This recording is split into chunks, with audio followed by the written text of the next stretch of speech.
Hello friends, welcome back my YouTube channel. आज हम बात करने वाले हैं 9वां महीने लगते ही ऐसे कौन से सिम्टम्स हैं जिसको आप पहचान कर अनुमान लगा सकते हैं कि आपकी नॉर्मल डिलीवरी जल्दी ही होने वाली है। तो यहाँ पर हम कुछ ऐसे लक्षणों की बात करेंगे, ऐसे सिम्टम्स बताएंगे जो आपको ध्यान रखना है।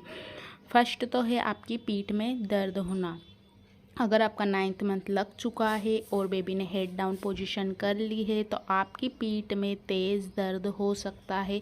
ये फर्स्ट सिम्टम्स है कि जैसे ही बेबी हेड डाउन पोजीशन करता है तो आपकी मांसपेशियों पर दबाव पड़ता है, उनमें अधिक पेन होने लगता है। तो आप समझ सकते हैं कि बेबी ने हेड डाउन पोजीशन कर लिया है, अब आपकी नॉर्मल डिलीवरी हो जाएगी। सेकंड पॉइंट की बात करते हैं, वो है आपका पेट।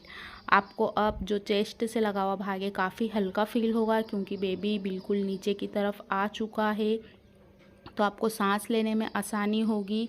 और जो आपका पेट का भार है वो आपको नीचे की तरफ ज़्यादा झुका हुआ लगेगा, उस पर ज़्यादा दबाव आएगा, आपके पेल्विक हिस्से पर ज़्यादा दबाव आएगा, जिससे आपको बार बार बाथरूम जाना पड़ सकता है। तो आप समझ सकते हैं कि बेबी नॉर्मल डिलीवरी के लिए तैयार हो चुका है। बेबी ने हेड डाउन पोजीशन कर लिया है। आप अनुमान लगा सकते हैं, आपको आपका ऊपर का हिस्सा काफ़ी खाली लगेगा, सांस लेने में आपको आसानी हो जाएगी और जो आपका पेट है वो नीचे की तरफ ज़्यादा आपको झुका हुआ लगेगा। आप खुद अनुमान लगा सकते हैं कि अब हमारी नॉर्मल डिलीवरी जल्दी ही और आसानी से हो सकती है। थर्ड पॉइंट की बात करेंगे तो वो है जैसे ही बेबी हेड डाउन पोजीशन करता है तो आपको अब सांस लेने में काफ़ी आसानी हो जाती है। आपको पहले के अकॉर्डिंग अब भूख ज़्यादा लगने लगेगी, आप पहले की ज़्यादा खाने लगेंगे। इससे आपको खाना पचाने में जो इतने समय से परेशानी आ रही थी, खाना नहीं अच्छे से खा पा रहे थे या भूख नहीं लगती थी, तो अब ये वाली जो प्रॉब्लम है ये भी ख़त्म हो जाएगी। तो आप पहले के अकॉर्डिंग खाना बहुत अधिक खाने लगेंगे, आपको भूख ज़्यादा लगेगी। तो आप समझ सकते हैं कि बेबी नॉर्मल पोजीशन में आ गया है, यानी कि बेबी नॉर्मल डिलीवरी के लिए तैयार हो गया है। फोर्थ पॉइंट की बात करते हैं तो वो है बेबी की मूवमेंट। बेबी जैसे ही नीचे की तरफ अपना सर करता है गर्भाशय में, तो बेबी की मूवमेंट अब काफ़ी कम महसूस होगी क्योंकि जो बेबी ने अपना सर रहता है, सबसे शरीर में हिस्सा भारी जो रहता है बेबी का वो सर ही रहता है। अगर वो नीचे की तरफ आ जाता है तो उसको हाथ पैर चलाने में उतनी जगह नहीं मिल पाती है। तो अब बेबी की मूवमेंट अगर आपको कम महसूस होती है तो आप घबराइए नहीं, ये काफ़ी नॉर्मल है। अब थोड़े ही समय बाद आपकी डिलीवरी हो जाएगी। आपका पेल्विक हिस्सा जो आपको हल्का उसमें पेन हो सकता है, आपको चुभन हो सकती है, हल्का दर्द हो सकता है, तो काफ़ी नॉर्मल है।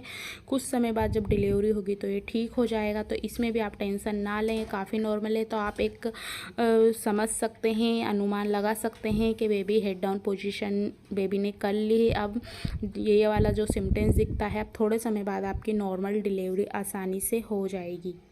फिफ्थ और जो आखिरी सिम्टम्स है वो बहुत कॉमन है आपकी नॉर्मल डिलीवरी के लिए। अगर आपको ये दिखाई देता है तो आपको कुछ दिन यानी 3 से 4 दिन पहले या 2 दिन पहले या 1 घंटे पहले अब आपको जो म्यूकस प्लग है वो काफ़ी मात्रा में आ सकता है। वो वाइट हो सकता है, चिपचिपा हो सकता है, येलो हो सकता है, रेड हो सकता है, या आपको हल्की ब्लीडिंग दिख सकती है आप जैसे ही जाते हैं।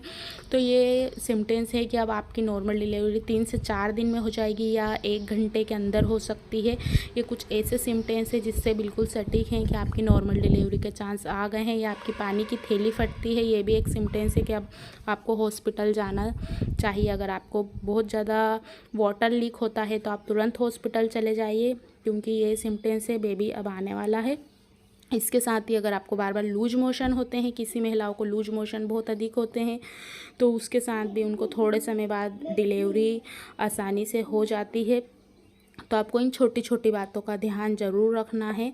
अगर आपको ऐसे कोई से सिम्टम्स दिखते हैं तो आप समझ सकते हैं कि आपकी नॉर्मल डिलीवरी होने वाली है। इसके साथ ही अगर आपको बार बार वोमिटिंग होती है, लूज मोशन होते हैं, पानी की थैली फट चुकी है, बहुत अधिक मात्रा में आपको वाइट डिस्चार्ज होता है, ब्लीडिंग हो रही है, तो आप तुरंत देर किए हॉस्पिटल चले जाइए और अपने डॉक्टर को ज़रूर दिखाइए।